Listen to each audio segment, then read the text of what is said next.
G'day punters, welcome to another big episode of All In. This week we have a cracking lineup. Dean Watling from the Barrier Attendant, Lewis Willoughby and Mick Wallace from SKY Racing. Firstly, Dino, how are you, mate? Going well. Welcome, fellas. Good to have Mick back on. A little bit of credibility for this week's show. We're going well. Me and Louis ventured out at the track on Saturday and it was a ripping day. Surprised we went ahead, but it was an outstanding effort by the track managers. So keen to rip into another wet week in Sydney. How was it, Louis? There's a couple of cases of beer flying around whether the meeting was going to be on or off there. Have you paid up, mate? No. I don't recall that at all, Gannon. No, I do. Mate, I'm really surprised it went ahead. Full credit to Mr. Wood and the team out there at Randwick. They did an absolutely amazing job. I'm serious when I say it did not stop raining the entire day. So after every race, we were almost just waiting for it to go, righto, we're done now. The jockeys will come back surely after this one and go, that's it. But they didn't, and the meeting got through, and we're so glad it did because it was a great Group 1 meeting out there, and it was a pleasure to be back on track with Dino. And Mick, thanks for coming back on, mate. The punters have been crying for you to come back up to the podcast. We needed someone who could tip us some proper winners, and you're back to provide for all listening, I'm sure. Oh, thanks for having me. No, it was a busy weekend, not the most fruitful weekend. Didn't really find a lot of winners, but that's the way it goes. I was at Newcastle there on Saturday and then out to Mudgee on Sunday there for the Central District's Country Championships qualifier. So, yeah, it was fun. Plenty of travel, plenty of work, plenty of form, not much sleep. Tell you what, Mick, love your work, mate. Not only are you a gun tipster, gun analyst, amazing presenter, but a bit of traffic advice there on Sunday as well for the punters. I like that. Yeah, that was a bit of an unusual situation. I was heading out there on the Golden Highway and there was a bad accident and got turned around, which made my trip slower. But then it just suddenly occurred to me that a lot of the trainers would be travelling the same route. So just let them know that there was an alternate way to get to Mudgee, and I think we avoided a few scratchings. Love that, mate. Good stuff. Love your work. Good for the game. All right, gents, let's get into a quick weekend review. Lewis Willoughby, best ride? Yeah, Damien Oliver's back again. He saluted in this category a few weeks ago on Rousseau, and he's back here on Castlereagh Kid from the weekend in Melbourne. I saw a piece on Gay Waterhouse's Twitter this afternoon that showed her on the phone to Ollie pre-race and talk about executing to instructions. She went, look, he's a bit one-paced and there's not much tempo, so go to the front. What he does, straight up the lead and controls the race. She said, down the back straight there before the turn, just get him rolling a bit, because if he gets in front, they might not be able to catch him. And if you watch the race, seriously, picture perfect timing, gets him off the bit, rolling in front, skips about 3 clear. And Gage said that if he's in front at the turn by a good space, they will not be getting past him, and not get past him they did. And so for executing to perfect instructions, Damien Oliver gets the nod for this week's ride of the week. And if jockeys followed instructions to a T all the time, we might be back in a few winners just quietly. But that's the play of the week for mine. Dean, horse to follow? Yeah, I got a few this week. One myself and Louis caught on Saturday. Backers would have been sick after this. The tissue didn't leave the gates and was past the run. I just stood there, but absolutely rattled home the last 600 hard on the bit. Handled the heavy 10 with flying colours there. So note for punters, I think that horse is absolutely flying and handles any heavy track. So I'm definitely following that horse. Startonte out of the Fillies race was outstanding. Punch to the front, probably thought it was home, and then Hinge just showed a nice little kick for Brenton Abdul on the line. He recorded, I think it was the best last 4 and last 2 of the entire meeting there. So it's going absolutely super, that filly. Stick to that. Around that 1,1600 mark, it will be winning. Bronson in the 2-year-old Colton Geldings, $1.1 million colt. He was 21s into 12s, paraded well, was wide without cover the entire race, stuck on well and found the line well. Like him, back on a dry track, improving. And I think the one that everyone caught, Duais, outstanding return. Outstanding second up performance. It's on track for a big win this prep. I think everyone's found it though, so it might come up a bit short. But that's 4 for me. Gone a bit wide this week. Mick, what did you find to follow? I have to watch this back to jot all those down. Plenty of horses to follow. A couple of pretty obvious ones. I thought Galaxy Bell was very good. Bit unlucky there behind Surefire over the 2,000 metres last start. Closed off nice. Just had a bit of an interrupted run in transit. The other horse I wanted to follow is Brutality. Probably not fully wound up there in the Liverpool City Cup. With these wet tracks about, this horse is sure to feature, if not next time, maybe the start after that. But there's a big race in Brutality in the not too distant future, one would imagine. And like you said, Duays was the obvious, a real flashing light run that. And I think Stevie Wonder would have found that one though. Love your work, boys. I tell you what, Duays heads to the Australian Cup. I think it's about $12 available some places. So if that's still there, pick some of that up. And Brutality, Donny, is already qualified from memory. So yeah, couple there to follow, gents. That's awesome. Slaughter of the week. Didn't come up with this one myself. I was under the weather Saturday afternoon, but a good mate of mine sent me a text and said a young Blake McDougall had an absolute mare on a very, very, a bit ironic this one, a very, very well-backed Peter Moody runner that has gone to the front and led in its past 2 starts and managed this time to be caught 3 wide when the rail was hot. How do you reckon Moods would have handled that one, Louis? Not too well. Maybe chucked a few darts down and tried to compose himself.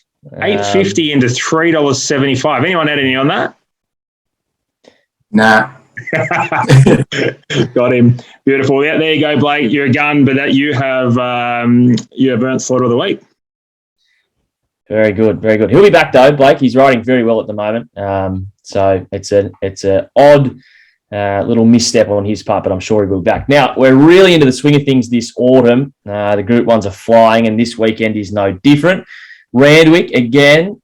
Look, there's another 100 to 160 mils of rain forecast here. The rail's going to be out 6, which will help. That's from the 1,000 to the winning post. It's 3 the remainder. But this rain just keeps going. What do we reckon, guys? A quick yes or no on whether this is even going to go ahead on Saturday. I think it will go on off Saturday, Louis, when we're at the track. Yeah, like you said, though, it hasn't let up. It was raining again today, and this rain from up north's meant to head down. So who knows? Up in the air, I think we just play it by ear. Well, I guess they'll probably run. Like if they ran Saturday, I think they'll run next Saturday. That was incredible. They got that meeting, run and won there. And, that track was pretty waterlogged, but they seem to be able to win from anywhere. Yeah, fair enough. It's just, I can't believe they got through last weekend. And if they get through this weekend as well, it's a huge credit to the operation out there at Randwick. So there's 2 Group 1s in Sydney. I know you want a yes or no on that, but betting, what does it do to the track? We've had 340 mils of rain by Friday, and they're going to run 2 race bettings. Where are they going to end up on the outside rail by the championships? Anyway, next, sorry. You'll be out there with a hairdryer, won't you? How much hair left, mate? So I don't need any of that. Yeah, I don't think any of us own one of them. Right, so 2 Group 1s at Randwick this weekend. Let's start with the Randwick Guineas. This is going to be a cracking race, as it always is. 1,600 metres for the 3-year-olds. Taken out by Lions Roar last year. Shadow Hero, the Autumn Sun, Kementari, all have won this race. And the past 6 winners have come through the Group 2 Hobartville Stakes, which looks to be the obvious lead-up. 2 of those, including Kementari and Leroy Main, have come through the Group 3 Eskimo Prince as well. First up, then the Hobartville second up, and have come into this race third up. And that fits the bill for a number of these runners. Anamo's your favourite with tab at $1.80. Halal at 5s. Converge at 6. Profondo is also at 6, but is now doubtful with that late entry fee to the Australian Guineas. Espiona and Fangirl, will they back up their 15s apiece, with Ranch Hand also at 15. And further on down to Hinged and Forgot You and Morris is Me Dad at $26 there. We'll start with you, Mr. Mick Wallace. Thoughts on the Randwick Guineas at the all-in stage? Yeah, look, I'm going to stick solid with Halal. I was with Halal up against Animo last start and got pretty close in the end. Although it was a good enough effort in the Hobartville. Should be peaking third run back, you would imagine. Has pretty good form there at Randwick. Won the Bondi Stakes there over a mile. It's had six goes at Randwick for 2 wins and 3 runner-up finishes. Handles all track conditions, should get through the rain-affected going. And look, I just think the slightly better value might go that way ahead of the favourite. I don't think there's a lot between them. It's just Halal's a better price. So at this stage of the week, that's where I'm leaning. Yeah, interesting.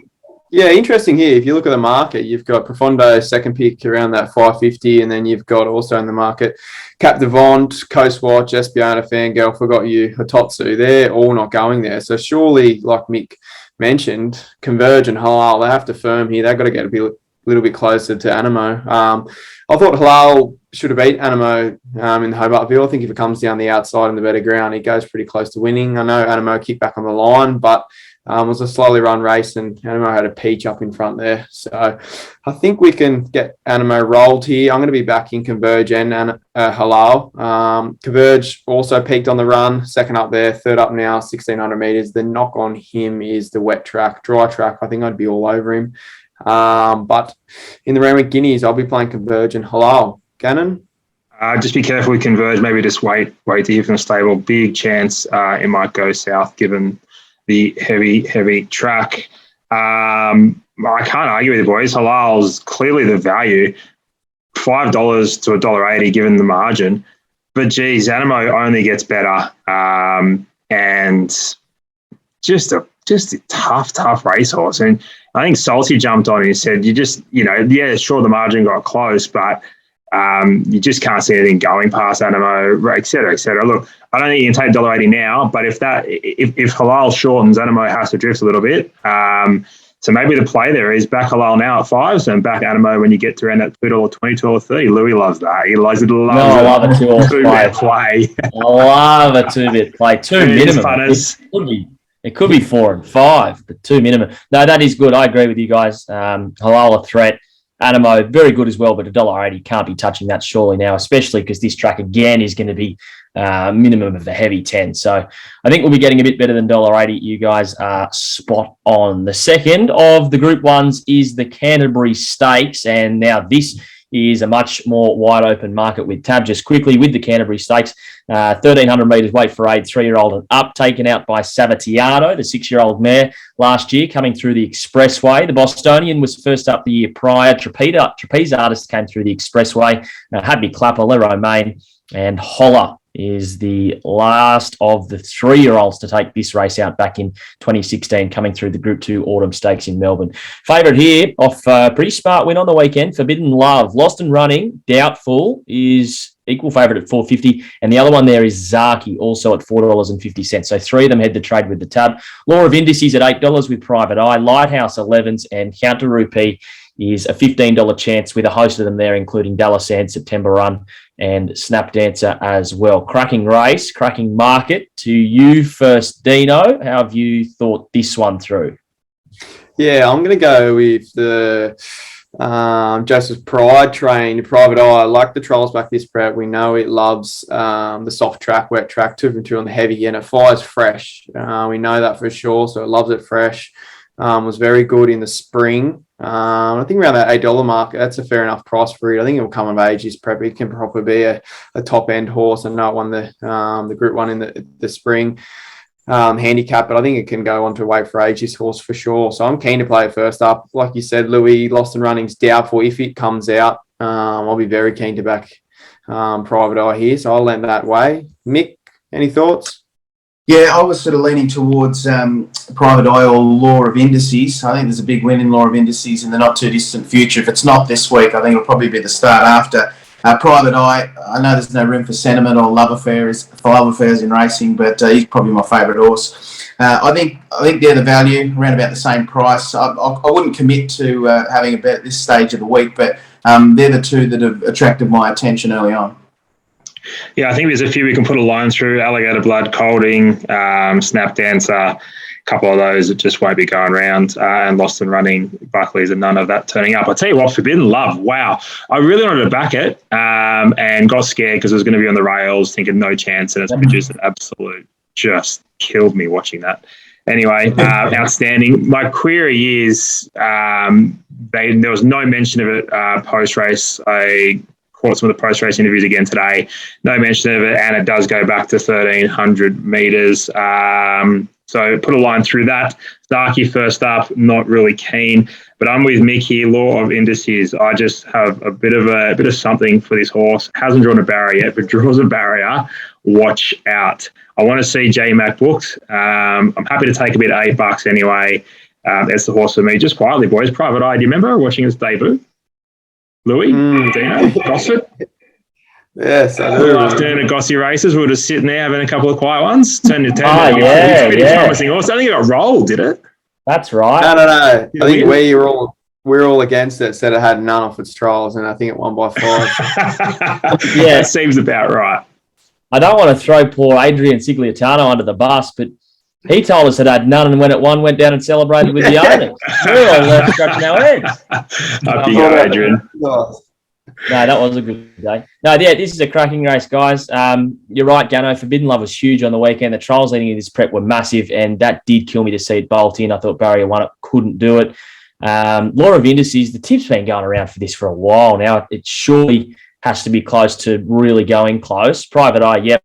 And I've got a big crush on Lighthouse, but you're right, Mick. Crushes in this game do not get you very far at all. So it'll be a cracking race. That second Group 1 from Randwick, the Canterbury Stakes. Flemington, the lone Group 1 on the card, is the Group 1 Australian Guineas. We've seen some big changes in the market today with some horses accepting there, mainly because of this dry track that we're supposedly going to get down there, or that we will really get down there compared to what we're going to get up here in Sydney. So it's going to be an interesting one to see how this works, but at the moment, Profondo and Hitotsu are heading the market. They're equal favourites, but they're both first up, which isn't really the form line that you want to have leading into this. Last year, Luna Fox took it out second up off a run in the Group 3 CS Hayes, which is the main form race leading into this. Alligator Blood won it the year before. Mystic Journey, Grunt, Haydock, and Palantino, all of the recent winners, and they've all come through pretty good runs in the CS Hayes. So Profondo and Hitotsu are the ones that head the market at this stage, and Profondo's $350, Hitotsu $450. Pinstripe off that win in the CS Hayes is $6. Captive on $7. Forgot You $9. Converge, well, does it? I don't know. $11. Fangirl is in the market with Passero at $15. And then Coastwatch and Lightsaber head the rest as $21 chances. Really, it has to be kind of a watch and wait to see who's going to come to Melbourne and who's going to stay in Sydney. So it is hard to take some bets in this market. I don't know about you guys, and I'll get to you guys in a second, but I want to be against Profondo and Hitotsu. I think especially Hitotsu coming off a Group 1 win at 2,500 metres now to come back to this race at a mile, first up and win at the top level. I really don't want to be with it. Profondo may be a bit easier, seeing that it only won that Group 1 over the 2,000 metres, but even still, I think that Pinstripe, the win in the Group 3 CS Hayes was huge. I think it has to be the one that we've got to be with. It was super strong through the line, mowing down Passero. It easily held Captive On, who run third. And Forgot You, it's the saver. It was flying through the line as well at $9, but I think if you really married up their sectionals, Pinstriped and Forgot You were travelling at the same speed. And it's not like Forgot You was making up ground on the winner. I really think it was an unbelievable win by Pinstripe. It's got to be the one that I want to be with. I think Captive On should be longer compared to it. There's only $1 separating them in the market, and I think that Pinstripe easily held it. And I saw this afternoon on Twitter that Predeturn is running in this race.